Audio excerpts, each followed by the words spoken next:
with Mark Davis, Chris Meinhardt, Luke Rule, Jake Winnikine, Alan Tomasella, and Nick the Doc Skirkle. Good evening. I'm Mark Davis. I'm back in the Sack House. I'm supposed to have two more individuals joining me, Chris and Nick the Doc Skirkle, which should be joining me anytime. It is a wonderful Tuesday night, though. It is November 19th, 2024. We're coming off a crazy weekend. That's right. Week 11 of the NFL season. Already crazy that we are 11 weeks of the regular season completed. And we're going to overreact to week 12 of the college football season. Once again, we are a couple weeks away from college football ending. We have literally this week, week 13, and we have week 14, which is the rivalry weekend, and then we have conference championship weekend, and then we will know who our 12-man playoff is going to be. We're going to talk about that tonight. We will talk about that to end the show. We'll talk college football. Like I said, Chris is joining us very shortly. He's logging on right now. Doc is joining us. He kind of lost track of time. Yeah, Bo, Texas, we prevailed. I'm going to talk about that when Chris joins in. Yeah, Texas, we prevailed this time. You guys did have two in a row on us. Big Suey did beat Texas 2 times in a row. It's been a little while since we played, 2021. So we did win that game 20-10. It was a tough game. I will say I like what Arkansas's got cooking out there. It's a good program. I mean, it's obviously it's tough to play in the SEC. I'll give them that. It's one of the better conferences in college football. But you guys did play tough. A night game, hey, maybe y'all would have won. I don't know. We obviously don't know. You guys did upset Tennessee earlier in the year. So, obviously, night games is very tough. But for my Falcons, since I'll introduce myself, yeah, we got our asses beat against Bo Nix and the Denver Broncos. It was 38-6, and we desperately need a bye week. We're coming off a 2-game losing streak to the New Orleans Saints and to the Denver Broncos. Like I said, was not a good look at all for my team. And we have 2 tough games coming up. I know we're going to talk about that when those weeks following. We have the Chargers at home, and then we have to go to the Vikings. So that's a Kirk Cousins, Minnesota Vikings kind of historical game right there between the two. But no, yeah, tonight though, except we have a packed show, man. We have a lot of breaking. Who caused you fantasy? Was it a player, Bo, or was it a you mean like pick'ems? What do you mean here? But yeah, we have a crazy, crazy day. We have some breaking news with the New York Jets. They fired their general manager. We're going to talk about that when Chris hops on here. The Jacksonville Jaguars, we're going to talk about their future as there's been a lot of reports going on. Of course, we're going to talk to the Dallas Cowboys, what their rumors are too with Coach Primetime Sanders. We have the Ravens, the Steelers, the Commanders, the Eagles, the Chiefs, the Bills. We have a lot to talk about tonight. And then, of course, college football. We have the Georgia Bulldogs. We have the Tennessee Volunteers. We have all the conferences are pretty chaotic right now with who can make it, who cannot make it. We have Army maybe to talk about tonight with the rankings because they're number 19. They're sitting pretty if they beat the Irish. So, yeah, sorry about that. But, yeah, the Falcons just in general, man. We just didn't have a good game. Offensively, defensively, yeah. I know if you had Pitts, Drake, and Robinson kind of let down the tight end position in general. So, Pitts has kind of been an up and down type of player. So, yeah, I mean, it is what it is. Sorry, trying to get these guys on. But, yeah, I mean, let me tell you guys, it's not very hard. It's very hard being a fucking host to a show because, just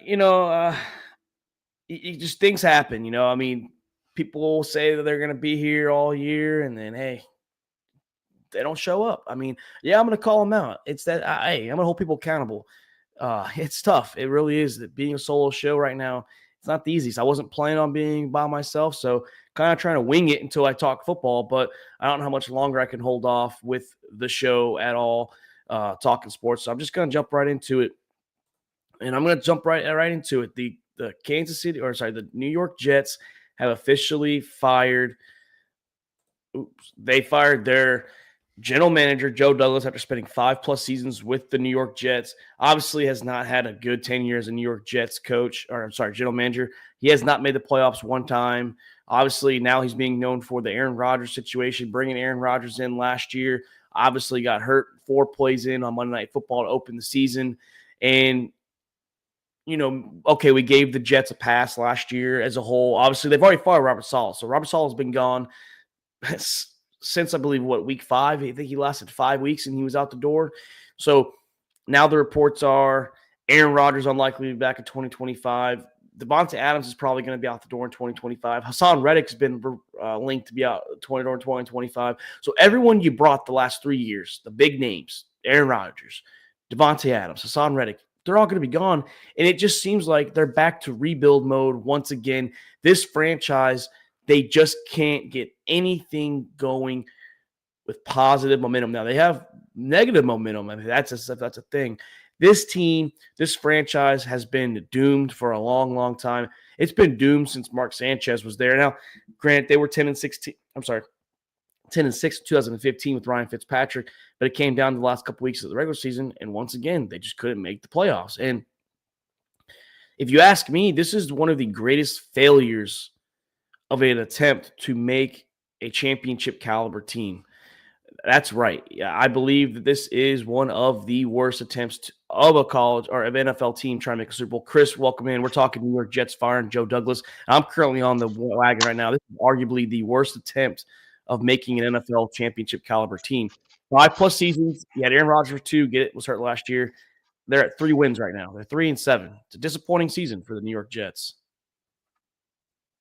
Yeah, I mean, they let Aaron Rodgers come in and just control it. He really wasn't the GM. Aaron Rodgers came in, asked for something, and they gave it to him. He got the LeBron James treatment. Yeah, I mean, he definitely got the LeBron. He got the LeBron treatment, and that's what it seems like. And, Rodgers, I believe, has had a lot to do with this situation when it comes down to it. It's just disappointing. I mean, I felt for the hype last year. Obviously, I got a pass. I had them as some people had them as a playoff team. Some had them going deep in the playoffs. Some had them going into the Super Bowl winning it. I was one of those guys. This year, I came back to the AFC Championship. I thought they were going to be good. We even convinced Doc to make them, a pretty good seeding, winning the division. And Chris, what is next for the New York Jets? Like, what should they do? Should they draft a quarterback? Should they do a bridge situation? Like, what are the options that the New York Jets should be doing going to 2025? I mean, hey, a lot of good questions there. I mean, there's rumors that Aaron Rodgers might return, but then there was a news article an hour later that said he may not return. So I mean, today it said he's on. Today, their insiders are saying unlikely to return now. Yeah, I mean, and if you do draft a quarterback, he's definitely not coming back. It's going to be a whole Green Bay situation all over again. So, but they got to figure something out. Aaron Rodgers isn't the answer. You lose Aaron Rodgers, then you're going to lose Devontae Adams because he's going to leave. But it just sucks because you have Garrett Wilson and Breece Hall. You have 2 studs on your team, and now you're going to rebuild once again. So now they're part of the rebuilding first phase. You get Rodgers and all this, and now they're back to rebuilding, and it sucks for those 2 because they are studs. Doc mentioned off air, I was hoping he's going to be on now. He said, why not just play Jordan Travis next year, see what he can do as a 7th-round quarterback or whatever round, 6th or 7th-round quarterback, wherever he was. I mean, play him next year. Play him now. Well, I don't think Rodgers is going to get benched now. I think he's playing until the season's over. I mean, the season's over anyways for him. They have nothing to lose, especially if they think he's going to lose them. If he's gone after this. Yeah, I mean, yeah. Oh, sorry, they're 3-8. So yeah, they. I saw a lot too. The players are just they've given the report literally was the players have given up. They're ready for the season just to be over. Like they've already, like you said, they've already conceded to, or kind of waved that white flag. They are done. And I feel like I don't know, man. Is Aaron Rodgers truly the problem? Like, is it, or is it more to? I just don't. I mean, you fired Robert Saleh, and then. They're arguably they have bottom 5 defense since he got fired. The offense slightly got better, not much to really hype it up about. So was Saleh truly the problem? Like what? I don't understand. No, I mean clearly Saleh was. I mean the defense didn't look great to start this year. I mean all agree it didn't look what we thought their elite defense was going to be, but we saw what happens when Saleh left. It was the defense is now atrocious. Yeah. It's been bad. It's been pretty bad. This defense has been.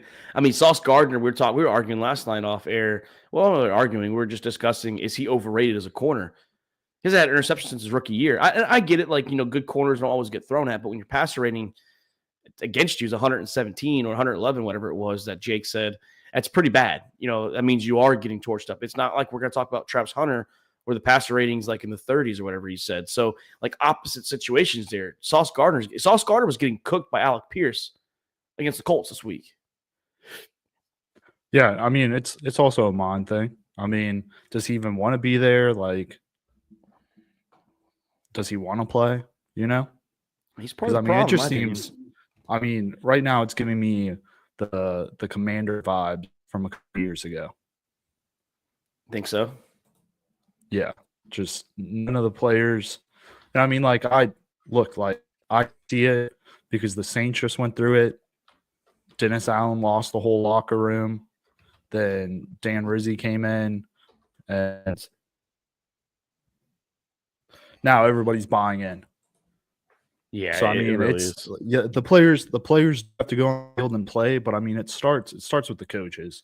It starts with the players buying in, and that's the big thing. I mean, look at Detroit with Dan Campbell.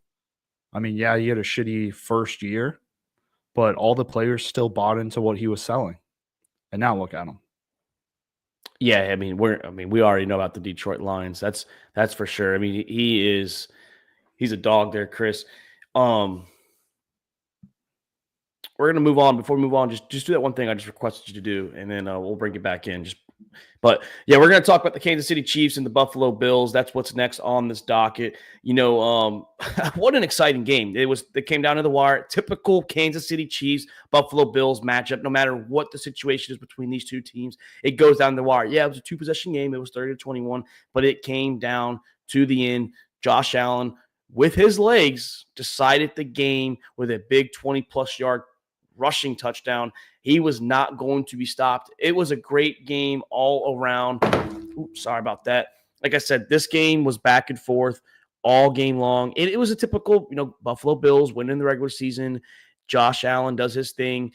I mean, I thought Josh Allen played pretty phenomenal, if you ask me. He was 27-40 for 262 yards, touchdown. Yes, it was a bad interception he had. I will give him that. It was terrible. But he also was the leading rusher for the Buffalo Bills, 12 attempts for 55 yards and a rushing touchdown, which I just talked about. Mahomes, 3 touchdowns, 2 interceptions, less than 200 yards passing. Wasn't his best game, but, he's doing what he can. The defense for the Chiefs, I think that was the first time they get up 30 points. Man, I don't know, it was like, I forgot the number of games, but they haven't given up 30 points in a couple of years. Big game for Josh Allen. Shoots him up potentially for the MVP. And I want to talk about the Buffalo Bills. Now they sit here on the season 9-2. The Chiefs 9-1. The Buffalo Bills go into their bye week 9-2. I had them at 10 wins before the season. I had them as a wild card, but we just talked about the Jets. I bought into the hype. I was wrong. I get that. But the Buffalo Bills already meeting expectations, in my opinion, have a shot for the number 1 seed in the AFC if they can continue to win, continue to play. The Chiefs do have a couple of tough games going down the road. The Broncos, the Steelers, and the Chargers all got to play the Chiefs one more time. So there's a chance that teams like the Steelers and the Bills could take that 1 seed, and I think the Bills can do it. I really do. Everyone said that the Buffalo Bills, their defense wasn't going to be able to withstand. They weren't going to be able to hold other teams because all the guys that they lost. And when I say everybody, I'm talking Jake Winnicott. I'm talking Luke Rule. He was big on that as well. And if you ask me, I mean, the Bills defense, they're not the best defense. They're an average defense at the moment, but they are getting the job done. I mean, they are literally, I think, in the top 12, 13 in yards per game, and they are literally a top 10 defense in points per game. Like, that's what you want, a bend but don't break defense.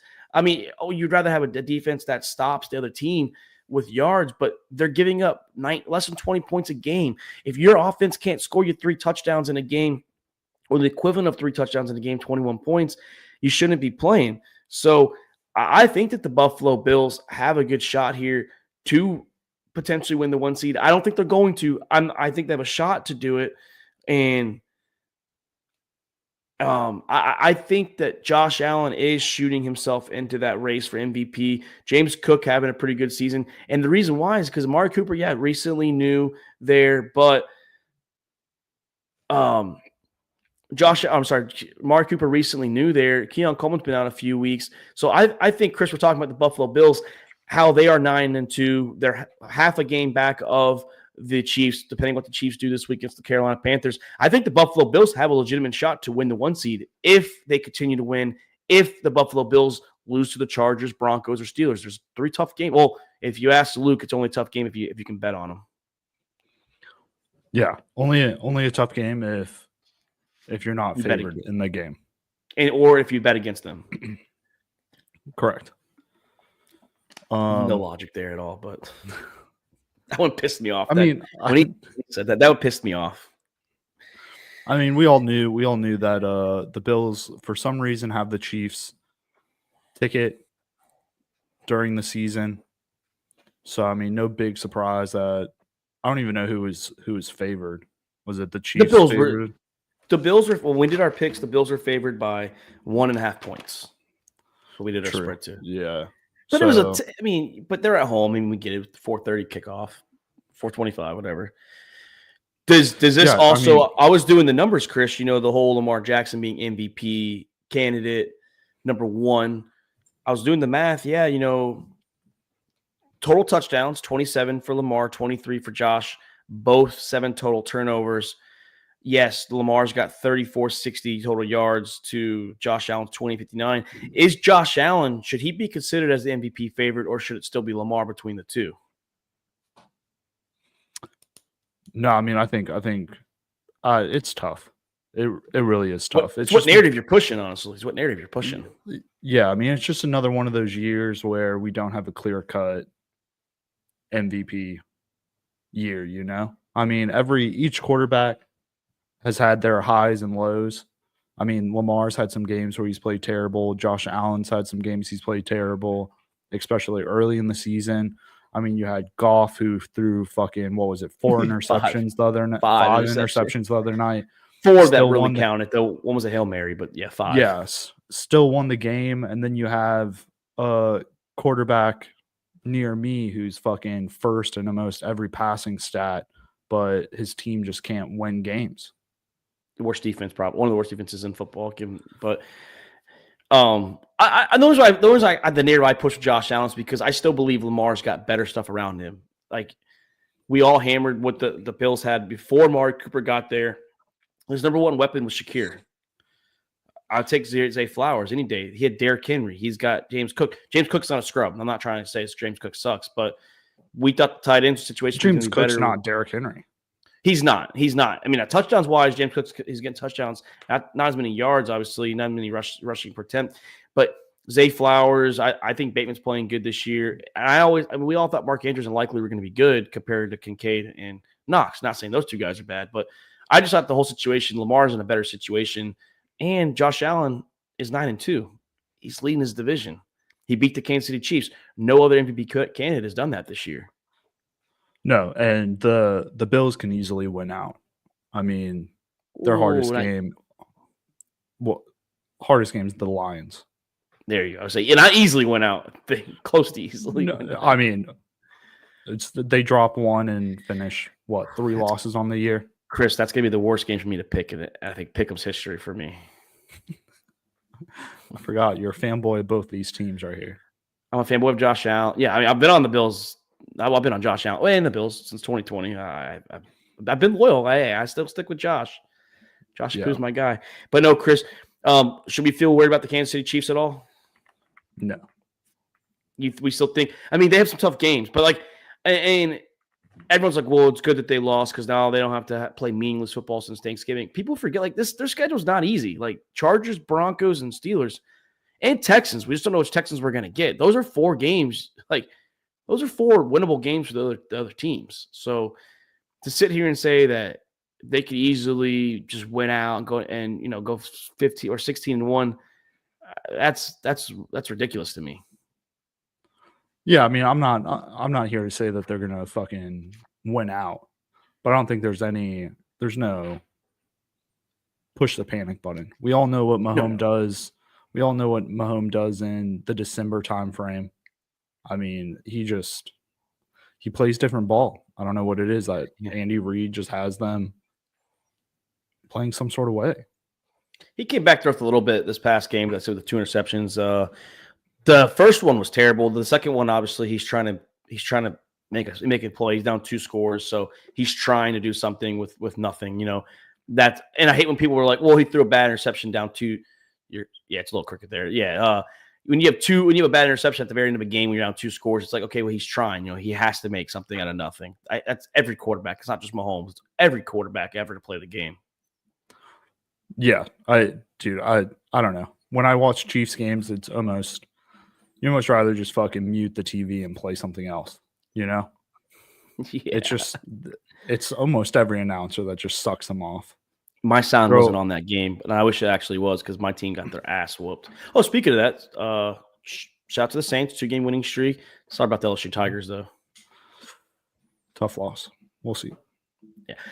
Let's talk about the next game, the Pittsburgh Steelers, the Baltimore Ravens. Chris, the division was on the line here, and it was in Steel City. It wasn't Acrisure Stadium, no longer Heinz Field, if no one forgot that. The Steelers, for the second time this year, won on a game where they kicked 6 field goals with 18 points. First time was against the Falcons, week 1.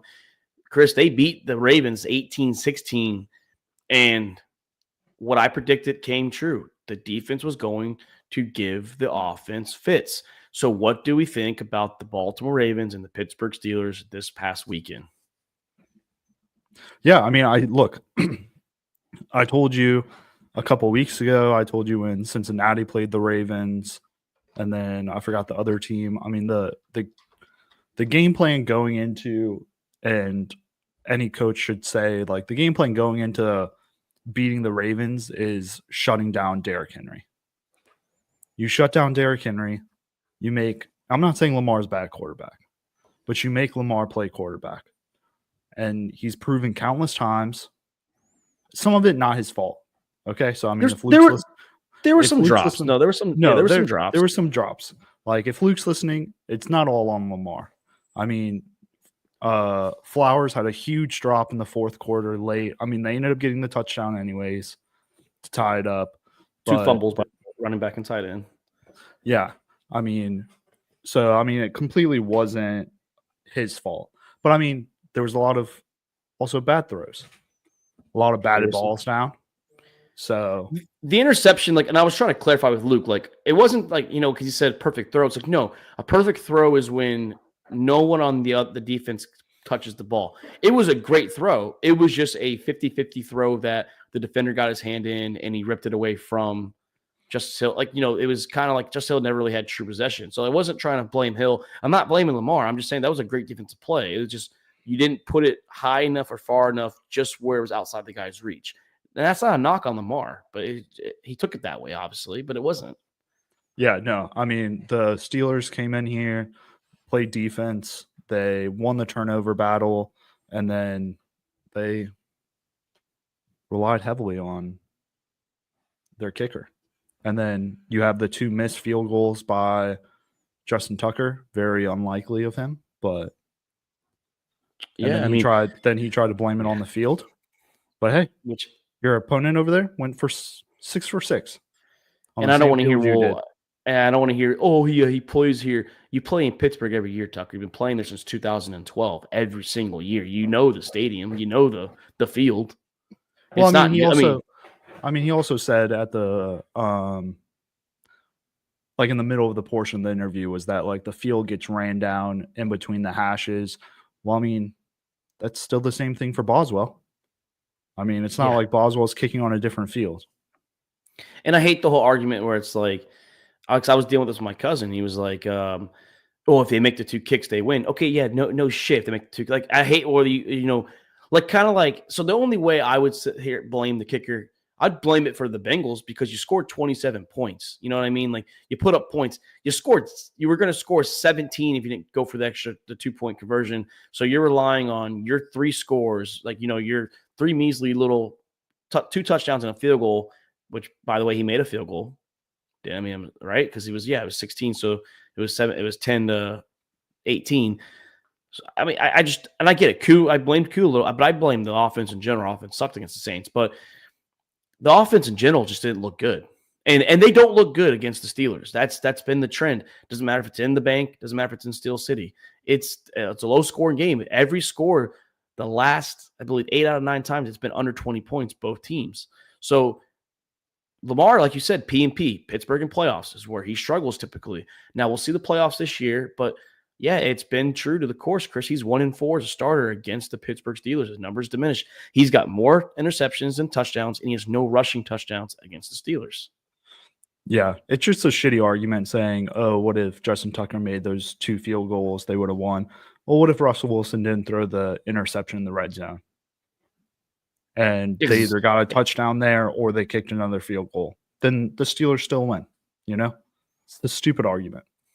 Yeah, because like that was a terrible throw. I think Russell panicked and all that. Like you said, if he doesn't make a dumb decision and they do score, okay, it's going to be 25-10, okay, and then you score that, you make your 2 field goals, and it's 25-23. You're still going to lose unless you get the ball at the end, and things change throughout the course of the game based on if you score or not.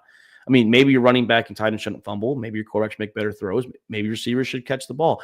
The Steelers, and that's one thing I want to give the Steelers praise, Chris, because I believe that they are a legitimate championship-worthy team. I believe that they can win the Super Bowl. This defense is great enough. This offense is consistent enough. Jalen Warren and Najee Harris had over 100 yards rushing between the two of them. Russell Wilson's been pretty solid in his 4 games to start. 4-0, by the way, Chris. And T.J. Watt's climbing up in sacks. This defense is feisty. They're hungry. They're healthy. Patrick Queen had a good game. I said he was going to have a big game against the Ravens. And this Steelers team, I believe, can win the Super Bowl, Chris. They're winning the division. We said it 2 weeks ago. They're winning the division. Yeah, I think they're winning the division. I don't know if they're going to win the Super Bowl. I mean, I'm not picking them to win it, but I say I can see them winning. They're a good enough team to win it. I mean, I still don't. I have to see more of the offense. They're not going to win. They're not going to win the Super Bowl kicking 6 field goals in the Super Bowl. That's not a common thing. I mean, yeah, they've done it twice this year, but that's not like a common. Oh, and by the way, under the Chris Boswell era, the Steelers are 4-0 when he's kicked 6 field goals, and they've only kicked 6 field goals. They are 4-0. In the Steeler era with him. I just don't think. Yeah, that's crazy stat though. Think about it. 4-0. No, it is crazy. That's nuts. Like I heard that. I was like listening to something. I was getting ready for work the other day, and I was like, "Damn, that's pretty bad for the teams that have played him." To sit here and say, I mean, because they scored 6 times. It just was all field goals. So, are you worried about the Baltimore Ravens? Because like honestly, if they don't score, like Luke said, upper 20s or more, they don't win games. We saw it against the Raiders. We saw it against the Chiefs, the Ravens, and the Browns. No, I mean, look, it's the same argument. I'm not going to repeat it, but like the Ravens need to figure something out, and they can't rely heavily on Derrick Henry. When teams, they won against the Bengals, but then you have the Steelers. I think also I can't remember the Browns, what Henry's stats were with the Browns. 73 yards. Well, yeah, a touchdown. That's what it was. Yeah. But it's just like if teams key up on him and make Lamar play offense, the weapons around him just aren't reliable enough. Henry is the more valuable one to contain, to neutralize. I believe so. I truthfully believe so. And just because you already said it, Lamar does have weapons around him, but Andrew doesn't look as reliable as he's used to. Flowers is dropping passes. I mean, you just have bonehead errors, just bonehead plays. Yeah. And I said off air to Doc, and I know they're not going to do it because it's a running back. If you ask me, the true MVPs, which they're not going to do it, is either Derrick Henry or Saquon Barkley, because the dynamics that they changed within each locker room, especially the Eagles. If the Eagles locker room looks completely different, they look completely different on the field as well. Obviously, Derrick Henry's changed life in Baltimore, made Lamar. I mean, he's made things easier for Lamar to complete throws, to be more of a passing quarterback. So I get it. They're not going to win it because it's not a running back award anymore, but I feel like they should have some consideration because of that alone. If you think about it, that's valuable. It's not a Heisman. Heisman and MVP are 2 different things. So we'll talk about that later. I was just saying, like, in general, though. Chris, let's talk about it real quick. The Commanders and Eagles, they kicked off Thursday, and we were talking about Saquon Barkley and the Eagles. There was a close game through 3 quarters, and then Saquon Barkley broke loose. How impressed were you with the Philadelphia Eagles? Can they honestly be a true threat? Should teams want to avoid the Philadelphia Eagles going forward? Yeah, I mean, with Philly, I mean, it's the same thing as the Ravens. We just hit on it. I mean, Saquon's their heartbeat right now on that offense. Jalen Hurts doesn't look too great. I mean, that whole team looked down the first half. It was close. You had Nick Foles. He missed, what was it, 2 field goals or 1 field goal? Yeah, he had a bad game too. Yeah, he did not have a good game. But then second half came around. Saquon got some heart in him, and the whole game just flipped. The problem, though, too, like you said, with stopping a Saquon is that Saquon's a little more versatile than Derek because he's going to pass catch. He's an all-around running back. Not saying Derek Henry can't go catch a screen and run downhill, but like Saquon's out there. He's making catches deep downfield. He's the guy that's going to cut in, cut out with the ball, on routes and all that. So it's a little harder to stop and neutralize Saquon Barkley because of the ability. And Chris, we were talking about before the season too. This defense for the Eagles, if you look at them under Vic Fangio recently, 18 points to the Commanders. I get it, 6 points to a hurt Cowboys. You had 23 to the Jaguars. They were playing pretty good ball the first half. 17 to Joe Burrow, the high-scoring Bengals. 3 points to the Giants, 16 to the Browns, 33. So they've had a good defensive game since the Bucs game, September 29th. So October and on, this defense has been pretty crazy. So I think the Eagles, I would kind of want to avoid the Philadelphia Eagles. I mean, obviously you got to play them, but they're playing dynamic offensively, defensively. This is what we expected the Philadelphia Eagles to do under Kellen Moore as an offensive coordinator and Vic Fangio as the defense coordinator. Yeah, the White Boys, they're balling right now. PFF had Cooper as number 1. Hey, they're balling on the defensive side with those White Boys. Yeah, this defense, I mean, in the front line too, Jordan Davis and God, I always forget the speedster that likes the car race. Can't believe that's how I'm comparing. Jalen Carter. Jalen Carter's been playing pretty good ball too. So yeah, Chris, this team is they're looking good. They might keep Saquon Barkley being here might keep Nick Sirianni his job. Might have been wrong. Hands down. Saquon's doing it all. Yeah, I mean Jalen's playing good though. This is the Jalen Hurts that a lot of people were expecting.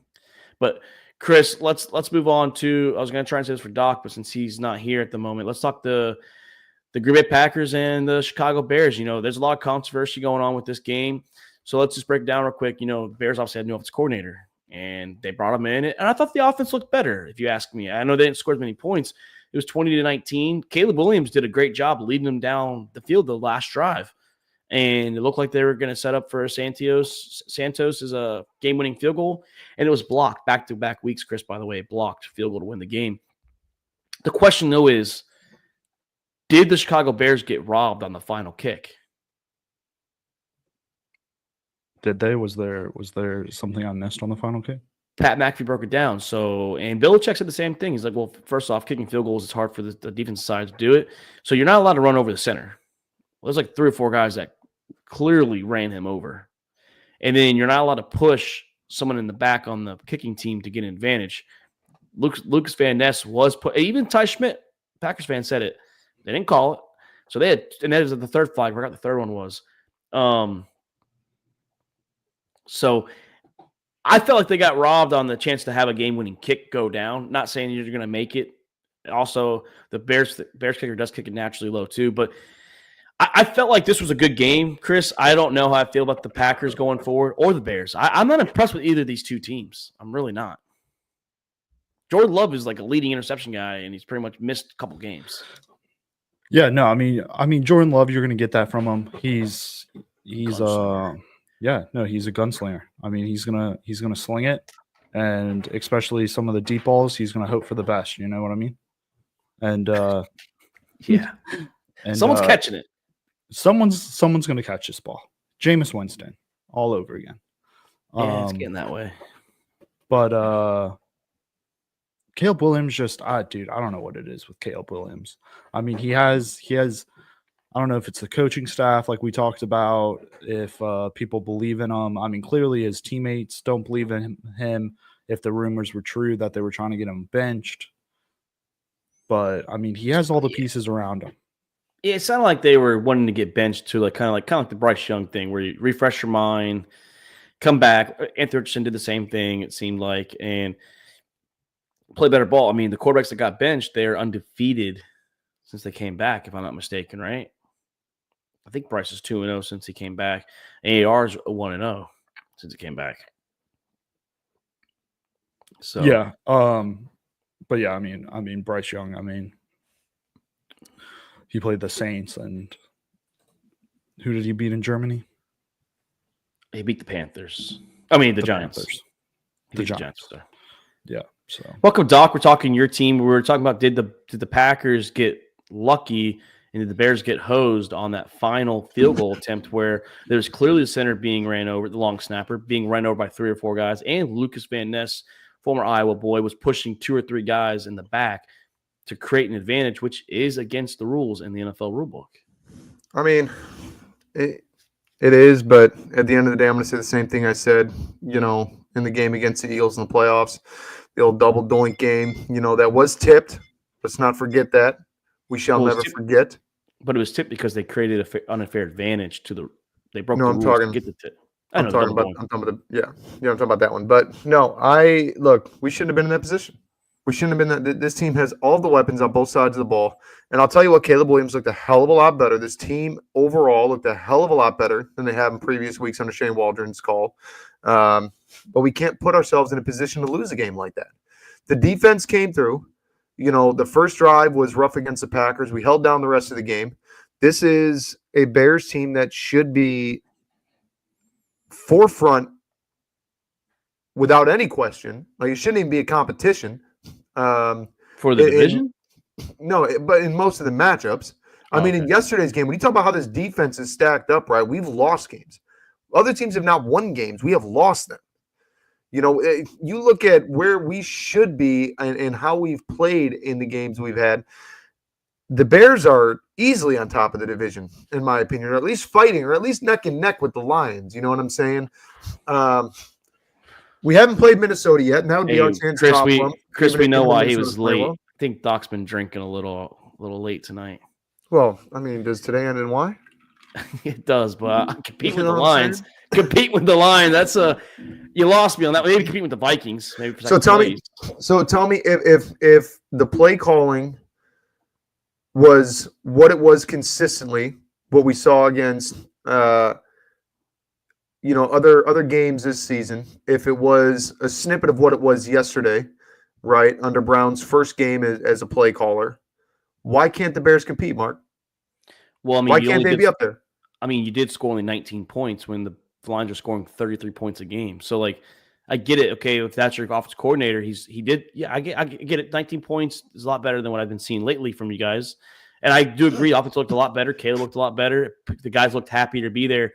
But the problem, though, is the Lions offensively, they're the best offense in football. I don't care about names on paper, who should be this. They are the best offense in football. They've shown it all year. Even when they threw 5 interceptions. So you're telling me where the Bears have not played the Lions yet, you're telling me right now the Bears could not be competing if the Bears were playing like they were yesterday.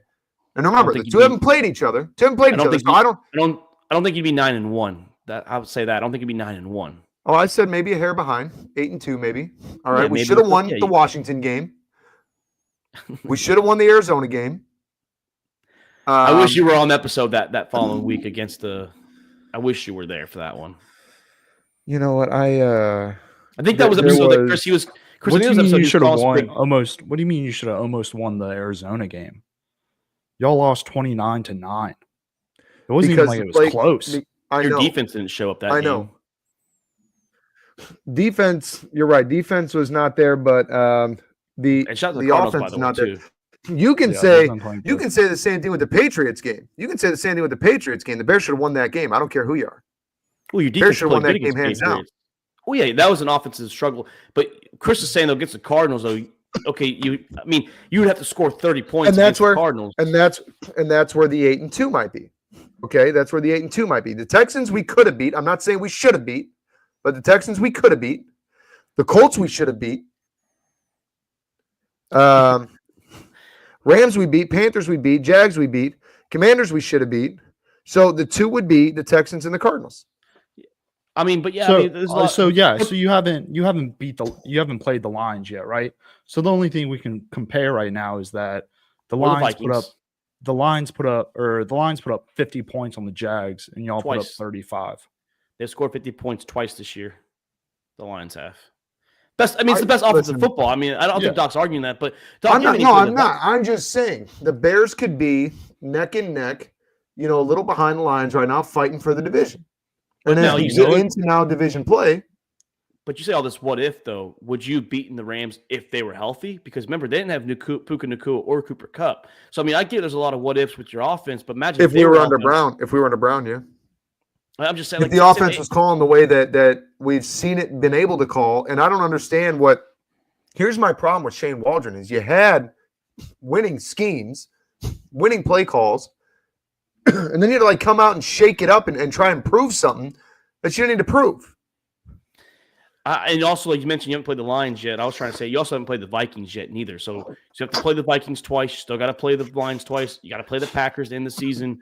You guys have the hard schedule. You just had a 70 win. Your remaining opponents coming in the last week was 70% winning. Like that's hard. Yeah, everybody said that we have the toughest remaining schedule in the NFL. Yeah, I think every team you played had a winning record.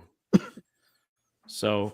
I mean, it's tough. I mean, it maybe next year this builds on to next year. I mean, we don't know what the situation is going to be if the head coach is remaining there. I still think go get Ben Johnson. Fuck it. Move on from Uber Felicitas. I think Ben Johnson can turn this offense.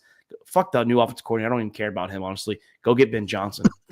He's the hottest name. He turned Jared Goff back around. He made Jared Goff look competent. Didn't handcuff him like a baby. Let me ask you this, Chris. Do you think the Bears can stand up to the Vikings? Yeah, if your defense shows up. If every position shows up, then yeah. But that might be You're defensive lucky. slugfest. You're lucky. I was going to say, you ain't going to talk about the Lions put up 50 against the Jags and the Bears 35 because the goddamn Vikings only put up 12 against the Jags. No. I mean, I think if your defense shows up and it's not a fucking Cardinals or Patriots game where your offense doesn't show up, yeah, both sides of the ball have to show up. Yeah, I think the Bears defense and Justin Jefferson is still a weapon. Obviously, Jordan Addison is still a weapon. Hawkinson's back. Aaron Jones. Did you say Dalvin Cook? I'm sorry. I meant Aaron Jones. I was about to say. Aaron Jones been having a hell of a year. I know he's had a couple injury bugs lately. But I think that the Bears defense can make Sam Darnold look like vintage Sam Darnold. But the Vikings defense can also give y'all fits too. They're one of the best defenses in football as well. No, I know that. I think it would be a real good game. I think it'll be a real good game when it comes. We'll see this Sunday. It's in Chicago. That's gonna be a big is game. it 50? Is it 50-50 on the betting line right now? Yeah, we're gonna talk about that one tomorrow, and that's gonna be interesting to see because I believe you guys maybe could make a small run on a wild card. I just don't know with the tough schedule you guys have remaining. Like you said, Lions twice. One was on Thanksgiving. You have the Vikings twice. The Packers. I mean, you guys have another tough game as well. But let's move on. And keep in mind real quick, the Vikings and Sam Darnold, who has been so goddamn great this year with 19 touchdowns, has less than 400 yards more than Caleb Williams all year. Less than 400 yards across 10 games. 40 yards a game less than. He's averaging more than Caleb Williams. I'm just saying. I mean, I guess we're going to find out this Sunday, Doc. We're going to talk this game tomorrow night. This is going to be a good one to talk about, I guarantee you. But I want to talk Bo Nix.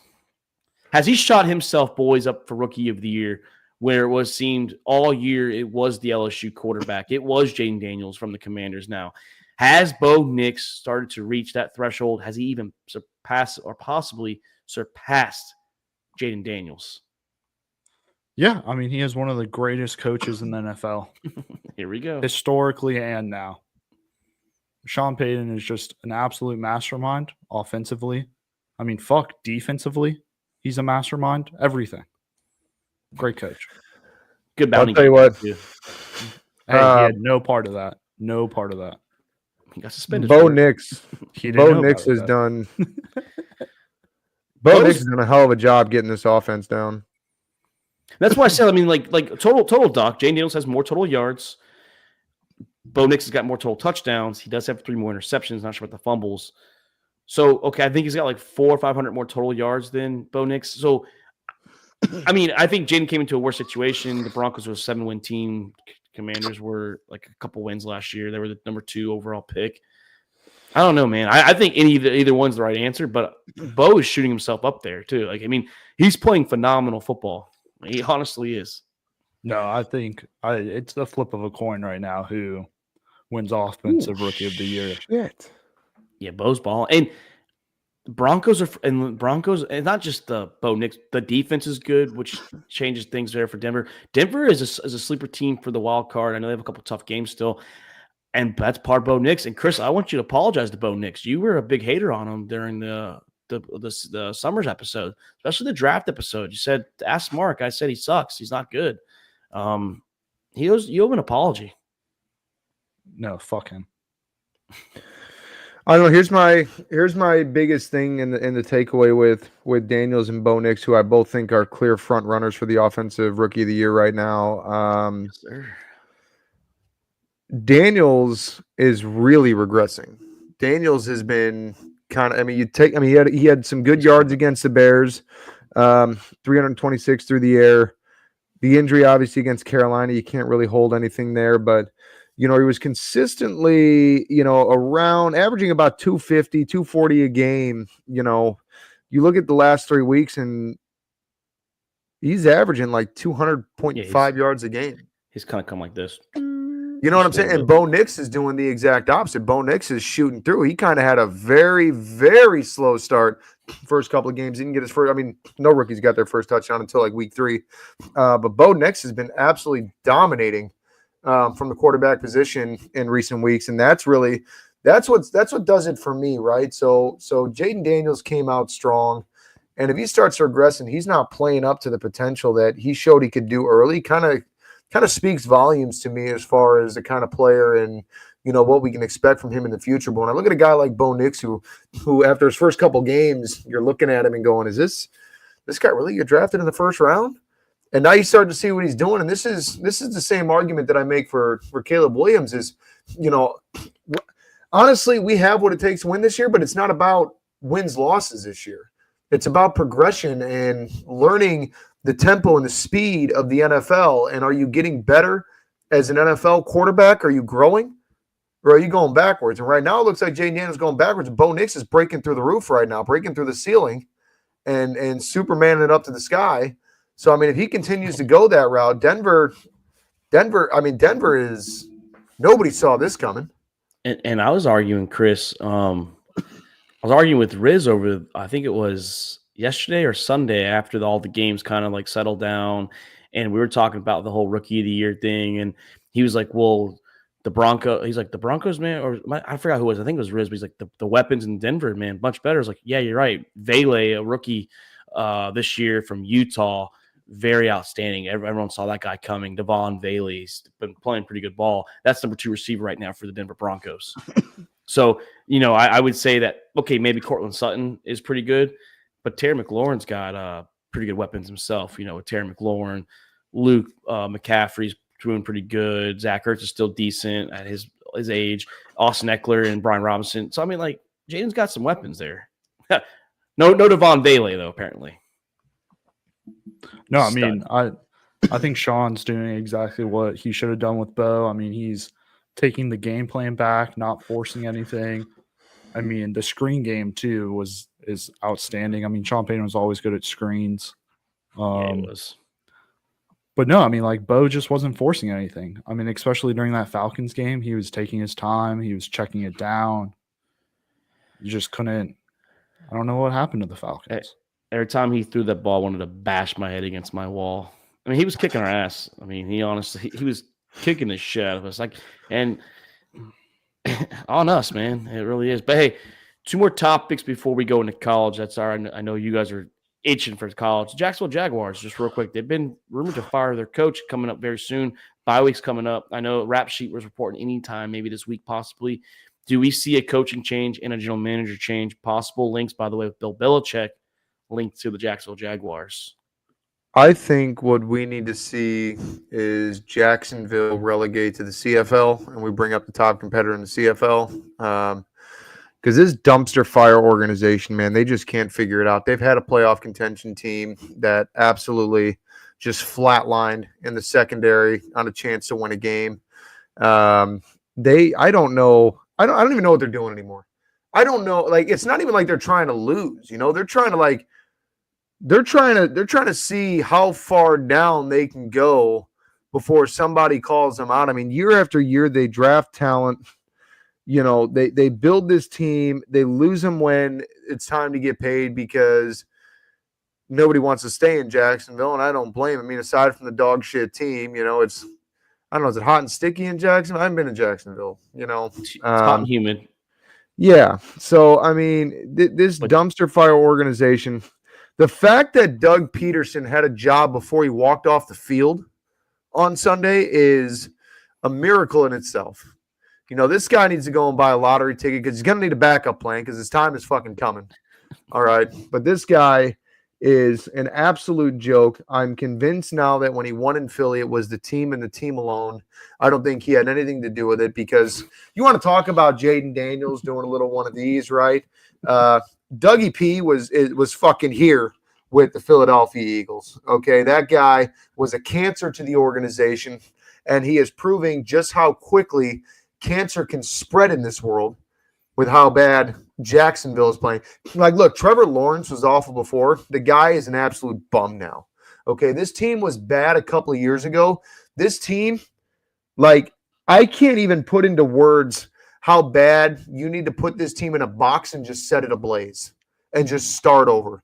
Like, flatline the goddamn, like, turn the whole place into a parking lot, if metaphorically speaking, that is, and just start over. This team is a joke. They are a peewee.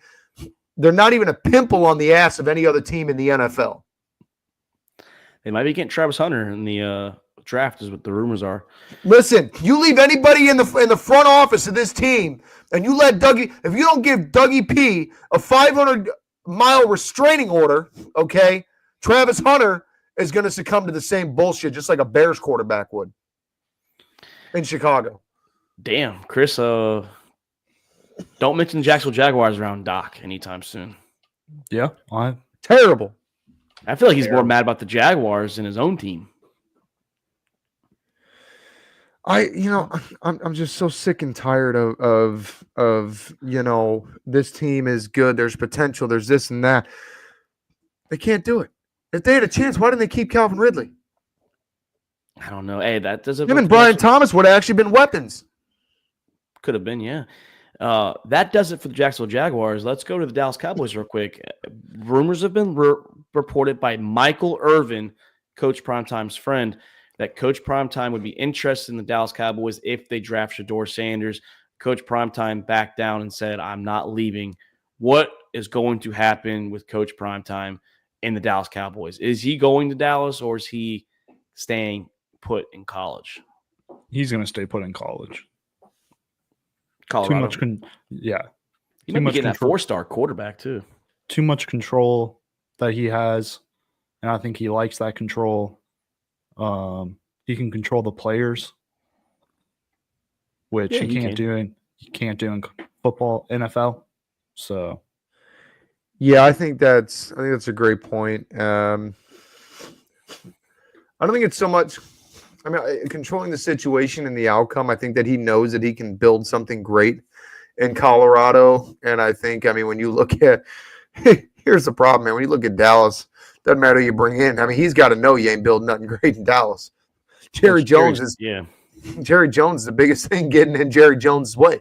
You know what I'm saying? You've brought in every weapon. You brought in every coach. You brought in every towel boy under the sun and can't make this a successful team. I don't think the Cowboys have won in my lifetime. No, I think they have. You were a child when they won 1995. Very young, though. I've got more divorces than they have Super Bowls in my lifetime, so that's saying something. I've got to you know what I mean? But that's a problem, though. And if you're Deion, if you're Deion Sanders, you're prime time. You've started something, in college, came over to Colorado, and you're building a culture of success and brotherhood in Colorado, do you want to go to even with Shador, do you want to go to Dallas where you've got Shador sitting behind Dak because they paid Dak? Unless they move him, he's not sitting. Well, they would have to move him. Right. But are they? Because you got a cheap rookie sitting on the back burner. And he can learn under Dak, and then, you can pay him a cheap contract as a follow-up. But if his dad's the coach, I don't think that happens, though. Well, yeah, you're right. You got to move him. But you got CeeDee Lamb. What else you got? Because if you're Dion, you're not trying to put your kid in a shit situation that you know isn't going to win. I think he's got a better chance of going to the Giants than he does Dallas, and especially finding success. Yeah, he could, and this is gonna be a hot topic, boys. And this just leads up to college football time, boys. You're gonna see on the bottom screen right here, we have the official rankings that dropped at 7 p.m. tonight. So we have number 1 Oregon, number 2 Ohio State, number 3 Texas, number 4 Penn State. Chris, Cinderella team right here, number 5 the Indiana Hoosiers, number 6 Notre Dame, number 7 Alabama, number 8 Miami, number 9 Ole Miss, number 10 Georgia. The first team out, number 11, Tennessee, number 12, Boise State. With that virtue of being out, number 14, BYU will jump in because they're the 5th highest team. Guys, what do we think about the rankings? Are we okay with what's going on? Do we like the playoff bracket in general, the style that they're doing? Should we give it 1 year and maybe, like a lot of people were saying, just the top 12 teams in? If that 5th team isn't in there, they just go to 12. Do you like what's going on right now? Tennessee got robbed. I'll tell you that right now. For them to put Alabama in, same record as Tennessee. Tennessee beat Alabama. But Bama beat Georgia. So it's one of those they all beat each other.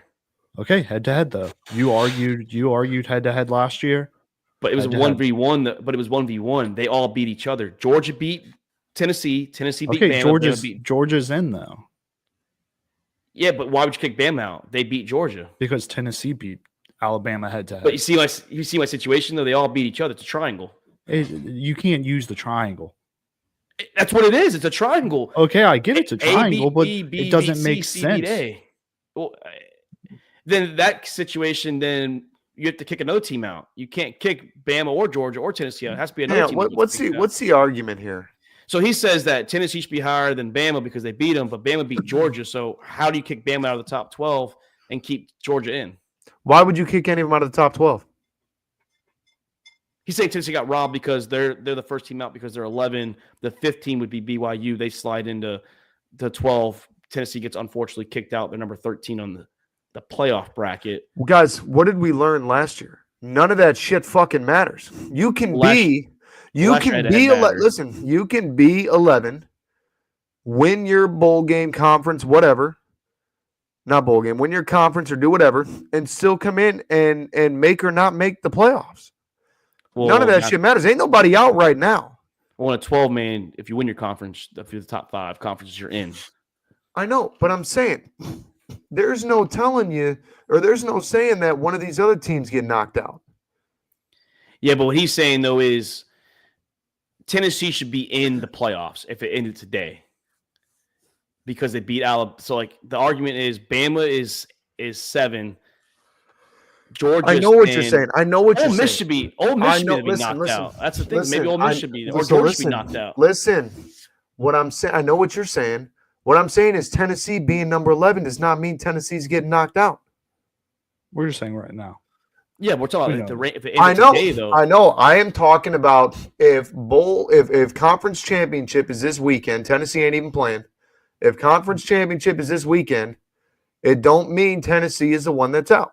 Because they're going to do their post-conference championship ranking, and it's going to be completely different than what you would expect it to be, just like it was last year. There's a lot of factors that go into it. Right now, where the standings are, Tennessee is not out. It is not BYU slides up. Oh, number 11, Tennessee, they're gone. That's not how they're going to vote. I want to know if Texas beats A&M and all the other SEC teams are 6-2, because this will help to answer that question. Who is the second team in the conference championship for the SEC? Because they're all 6-2. Georgia, Bama, Ole Miss, A&M, Tennessee. They're all 2 losses. Texas would only have 1. So Texas plays the winner or whoever the tiebreaker is. Because if it's Tennessee, of course Tennessee loses to Texas, they're knocked out because they have 3 losses. But who would get in? Like, I mean, I see what Doc's saying, because if Tennessee doesn't get in the SEC championship, and let's say it's Alabama and Texas beats Bama, of course, then Tennessee's going to slide right in. Bama will get knocked out. I see what Doc's saying.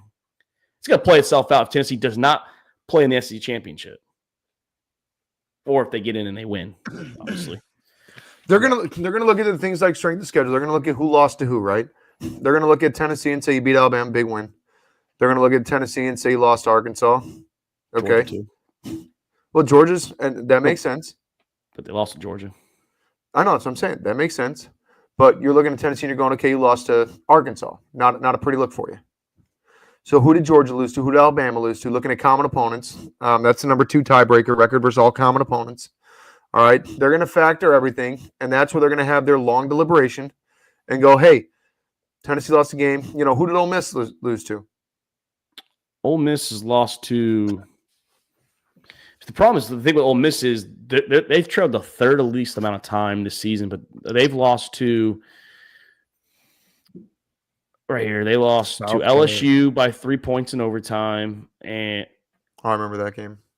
Yeah, 3 points in overtime, and they lost to Kentucky at home to Kentucky by 3 points. So when you're talking about those two teams, okay, you lost to LSU, good team, all right. But we talk about Kentucky and Arkansas, who's the worst loss?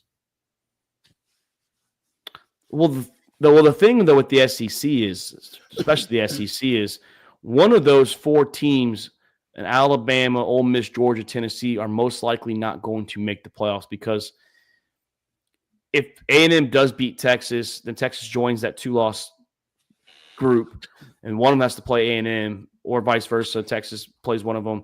One of those 4 teams is going to get knocked out, because if Texas does lose in the SEC championship to a 2-loss team, Texas probably still stays in, and they're going to knock the lower ranking SEC's team going into the conference championship out. That's probably what's going to happen. So whoever the bottom, and that's where Chris is saying, though, right now they're saying if Tennessee is the odd man out for the SEC at the moment, and that's where they're going to stay if all the teams keep winning, essentially. I'm going to tell you right now, if it's between A&M and Georgia for me. Who gets, well, A&M's not in it right now, obviously. Georgia would be the team that falls out for me. Well, A&M's not even in right now. I know. But, well, if A&M won, they would be going to the conference championship. But that's A&M's only shot is to win. Here's the thing, though, is you're still going to look at everything as a whole. The top 12, all right, when you look at the rankings right now, if conference championship is this weekend, the top 12 is not set in stone. But it's not. They can still move people in and out of the top 12. Tennessee might get jumped by number 13 or 14 or 15, whoever it is, that is going into a conference championship that might win their game. If Tennessee's not in the conference championship. Would they push a Big 12? Would they push number 16 Colorado all the way up inside Tennessee if they win? I mean, I don't think they would push them that far up. That's the problem. Well, because if it's Colorado and BYU in the Big 12 championship, then no, because BYU is going to fall out. That's what I'm saying.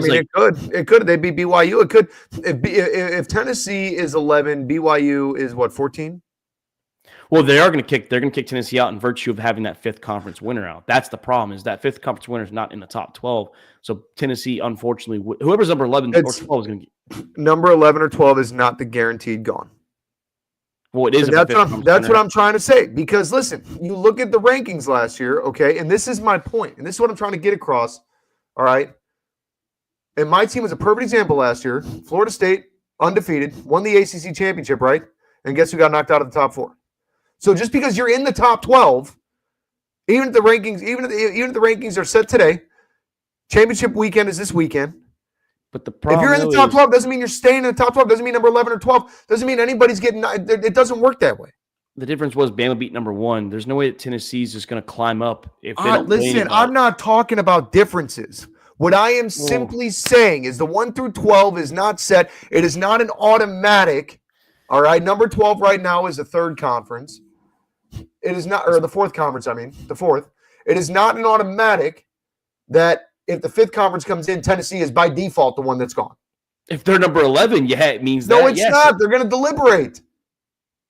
You have to If Tennessee and Georgia are both not in the SEC game, their post-bowl game that they're going to do, they're going to deliberate, and they're going to – because the same shit happened to Florida State, Mark. Why was Florida State knocked out then? Why was Florida State knocked out then? Because your quarterback got hurt, your third string looked like shit, and Alabama beat number 1. They beat Georgia. That's why they got in. No. I'm Mark, listen. Relax. I'm going off of your logic. Your logic is if you're here, you're automatically, and if you're here, you're automatically. So if Florida State was here and didn't stay automatically, Tennessee being number 11 does not automatically mean Tennessee is the team that's gone. If Bama plays Texas in the SEC championship, Bama beats Texas, Tennessee's not jumping Texas for in the top 12. I'm telling you that right now. They're going to keep Texas above Tennessee. If Tennessee doesn't play and Georgia doesn't play, they're not moving up if Texas loses. They're going to stay right where they're at, and Tennessee's going to get bumped because of the other two conferences behind them. Tennessee does get hosed in that situation. And Chris is saying that. That's what he's saying. It doesn't. Look, it's not a guarantee. But let's talk about this. Let's talk. And I got to go and look at the full schedules and everything and see, who all they played and everything. Tennessee plays Vandy Alabama. If Alabama beats Texas, and we go 11-2, it does not mean Georgia or Tennessee is going above Texas. That's the point, though. Is Tennessee is going to stay where they're at? They're not jumping up in the top 10 in the rankings. So Tennessee's going to stay put. If they do the final look after championship weekend. Why don't they look at it and they look at opponents? Obviously, strength of schedule is a lot, and like I said, I got to go into it. But when I'm looking from a blanket point right now, and I'm looking at how many points Georgia scored this year, Mark. So one time, how many points did Georgia score this year? 306. How many points did Tennessee score this year? But Georgia beat Tennessee. That's the problem is they've all beaten each other. They look at head to head as well, Doc. Like Georgia, I know. Dominated Tennessee. Listen. All I am saying is that just because if the fourth conference is number 12 and the fifth conference has to move in, I'm not even talking about Tennessee. All I'm saying is by default, it does not mean number 11 is the one that's knocked out. They're going to do a final look. They're going to go through everything. They're going to look at everything the same way because, Mark, if that's the way that it fucking worked, Florida State would not have gotten knocked out. Doc, you're playing two different logics here. No, because Clemson or Georgia lost to Bama. If Bama would have lost to Georgia, you might have gotten in. The problem is that Alabama beat Georgia. Like they got the virtue of beating number 1, and you had a quarterback dilemma. If Jordan Travis never got hurt, you guys are never going to. I don't know what Alabama has anything to do with where Georgia. Because that's what happened last year, though. You're comparing this to last year's 4-man, not a 12-man. It's a complete different conversation with 4 teams to 12. Because you have 5 automatic conference winners that have to get in. If Indiana barely loses to Ohio State and Ohio State beats Oregon in the Big Ten Championship, you're going to see Oregon, Penn State, Indiana, and Ohio State all 4 in the fucking playoffs. You're going to see Texas in it no matter what they lose or not in the SEC Championship. And by virtue, that means Bama and Georgia are going to stay in, and most likely Ole Miss and the ACC winner and the Big 12 winner and the Mountain West winner or the AAC winner, whichever 5 they want to go with that one. Tennessee has to get in the SEC Championship and win unless Indiana gets their ass blown out this weekend by Ohio State. They need Indiana to get blown out this weekend because if they sit here and they stick around on number 11 the rest of the playoffs and they don't make the SEC Championship, and if Alabama, let's say, gets in and wins it, they're screwed. They would need Alabama to lose to Texas. They need someone to lose immediately. If those teams keep winning and one of the teams at Ohio State, Texas, or Oregon loses only, they are screwed. They have to have an upset somewhere down the line because they're not going to keep pushing Tennessee up because they lost to Georgia bad too late in the season, unfortunately, and they all beat each other. And you have to have 5 conference winners. They're the number 11, 12 in any situation going forward the rest of the year is going to be hosed because you have to get 5 conference winners in. So it can be Georgia that's number 11. Someone's getting hosed at number 11. That's the point. And right now, Chris is saying it's Tennessee. I am going to concede because there's way too much going on in this conversation, and I can't even keep up at this moment because I've had a hell of a day today.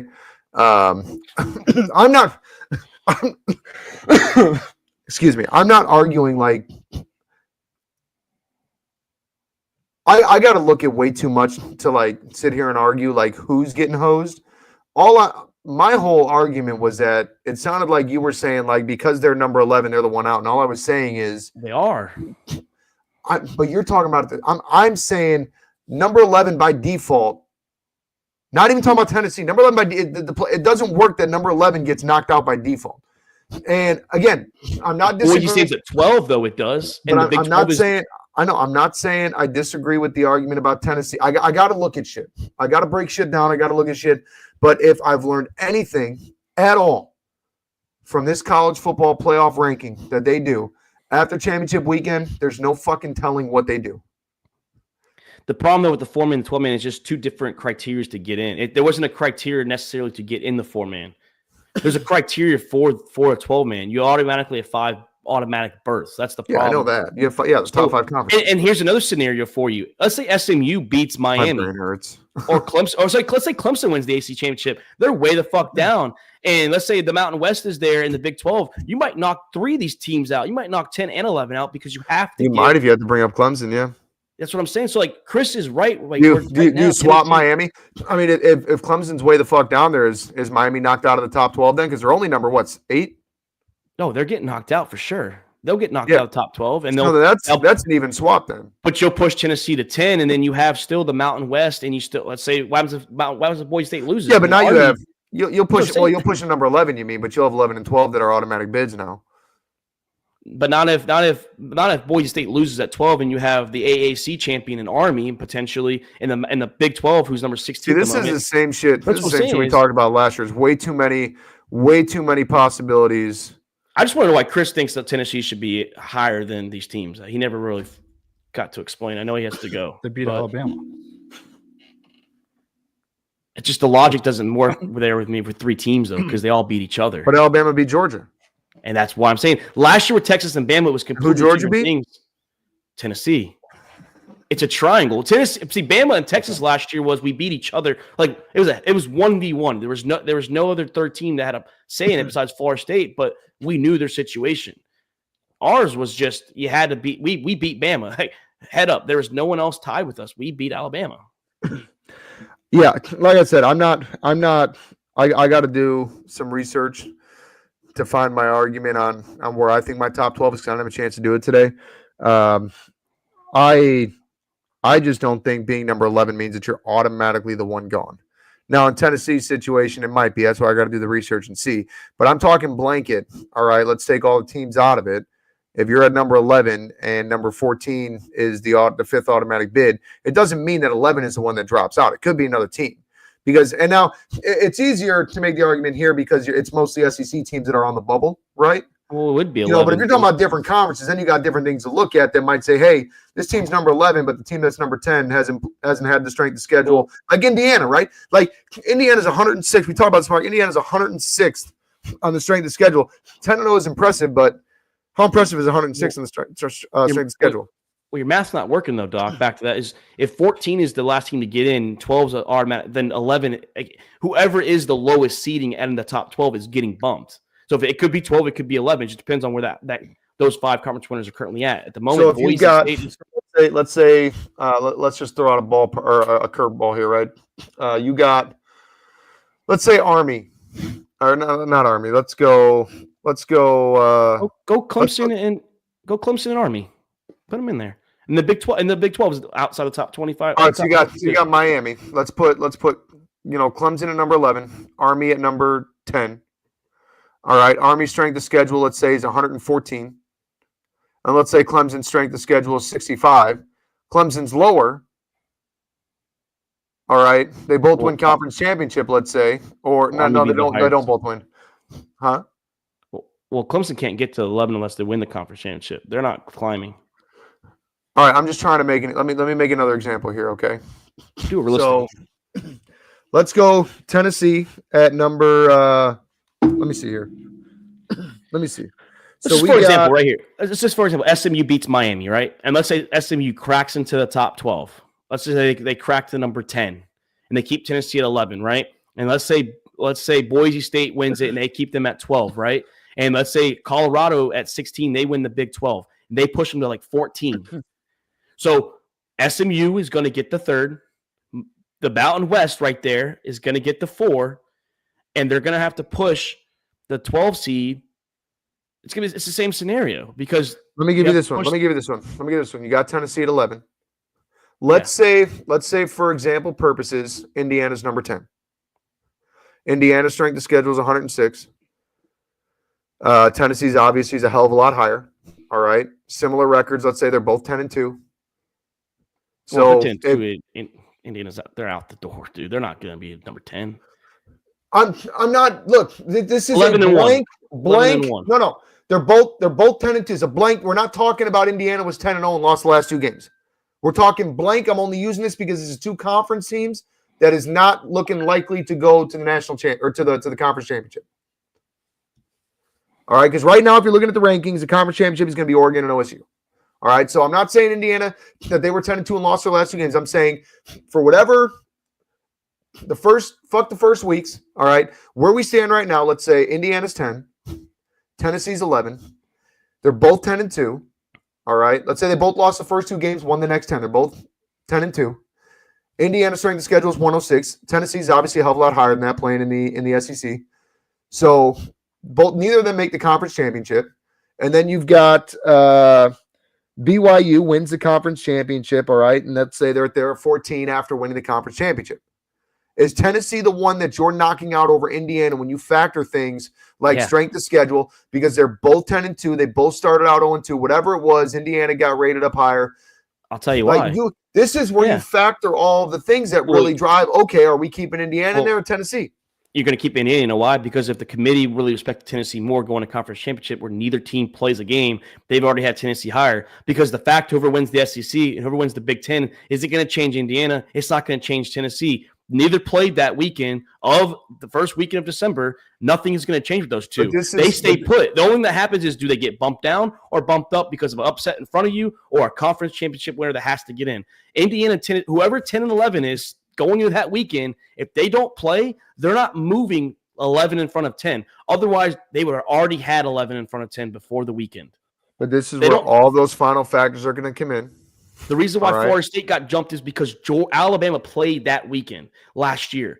If neither did these 2 teams play, they're not jumping them high. They're not going to jump 11 over. Like they're not going to push Tennessee over Georgia now because they neither played. That wouldn't happen. Like I'm not talking about Tennessee jumping over Georgia. You're talking about Tennessee, Indiana. Same thing. It's the same scenario, Doc. They're not going to jump 11 over 10 if neither played. So you brought up because Jordan Travis got hurt last year for Florida State.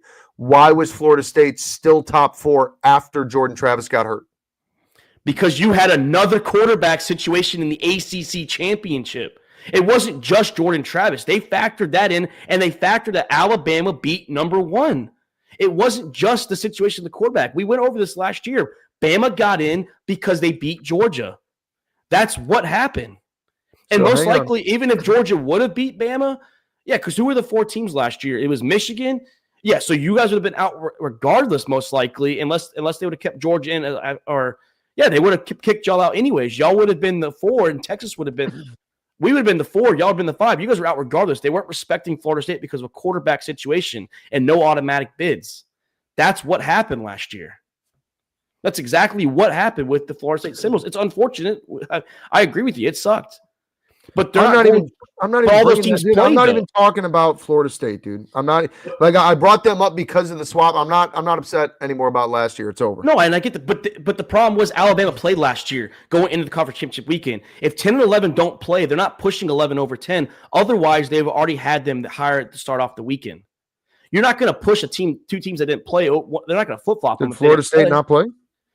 They respected Alabama's win more than Florida State's win. That's the difference between the weekend last year to this year. So when you got Tennessee at number 11, Indiana number 10, and they don't play. They don't play. But they're not going to push them over. But Alabama and Florida State also didn't play, so that argument is irrelevant. They played that weekend, Doc. That was the deciding factor. They respected their conference championship win more than your conference championship win. That's what they respected. It changed because 2 teams played that same weekend. If Georgia and Tennessee or Indiana, Tennessee, whichever 2 teams at 10 and 11 are there, do not play that weekend, they're not going to push 11 over 10 if they didn't have them there because nothing happened. Did Texas play that weekend? Yes, we dominated Oklahoma State. Oh, that's They right, you're in the Big respected 12, us that's right. more All right. than Alabama. That's what I mean. So let me ask you this, because we talk about wins and who played who and everything else, and we talk about, you brought up last year the head-to-head with Texas and Alabama, right? Yes. You brought up strength of schedule. You brought up literally a million things last year, right? And that's great because that's what they look at.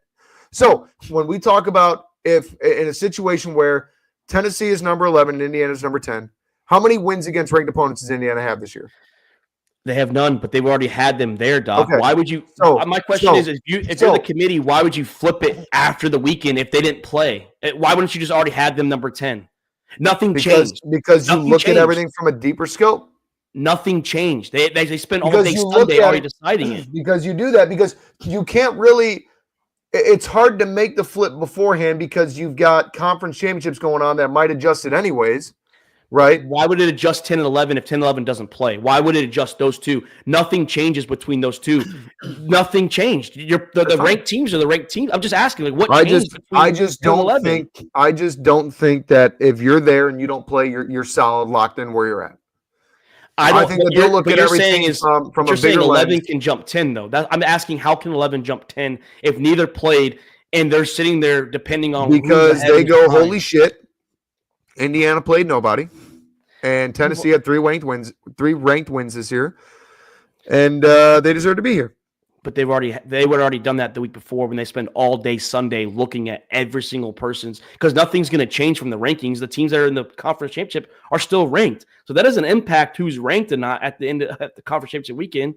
Nothing changed from the first 13, 14 weeks to conference championship weekend with the ranked opponents. They're still ranked or they're non-ranked, and every team in the conference championship is going to be ranked. I think when they go into that final deliberation, I don't think there's anything that is set in stone other than the top 5 conferences will be in the top 12.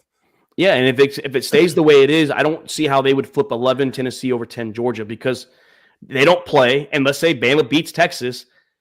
I don't know if Again, I'm not talking specifically Tennessee over Georgia. My whole argument was just because you're number 11 doesn't mean you're by de facto the one that's out.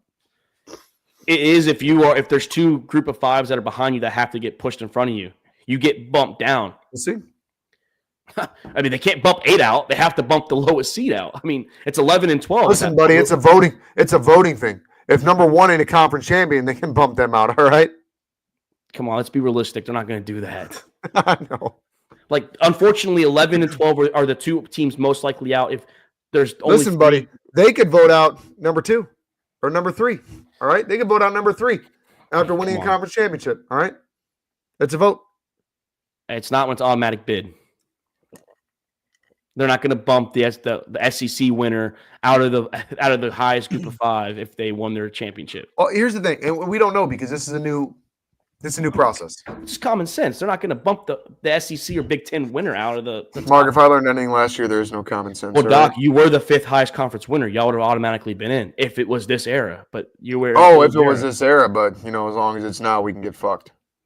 I agreed. You guys got fucked. I already said that. But I would have gladly taken my fucking shellacking in the college football playoffs. But comparing last year, this year is over the shellacking to Georgia outside of it. You just can't compare the 4-man and 12-man because it's just two different criteria now. There's automatic bids on, and everything's different. If it's a 4-man, then right now, if it's a 4-man, then you're looking at. If it's a 4-man, then you're looking at one of the Big Ten's teams probably getting screwed, and that's the situation. Penn State might get screwed at 11-1 if Ohio State loses and they have 2 losses. So now you're looking at that situation. That's the situation that we run in the 4-man. But I guess we'll talk Heisman talk tomorrow. I think they should just do top 12 is top 12. Fuck them. You don't need to win a conference. Because then you're most likely not giving a Group 5 conference winner a chance. What I would say is, if you want to do it, you can move conference losers. Losing the conference championship game down. I don't know, because honestly, you're gonna have conference winners in there.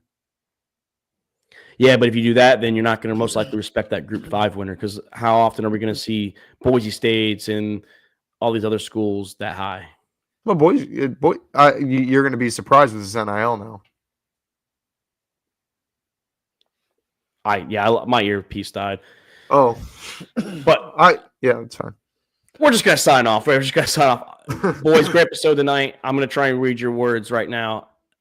Tomorrow we're gonna be here to preview week 13 or week 12 of the NFL season, week 13 of the college football season. Some big games this week: Ohio State, Indiana, Army, Notre Dame.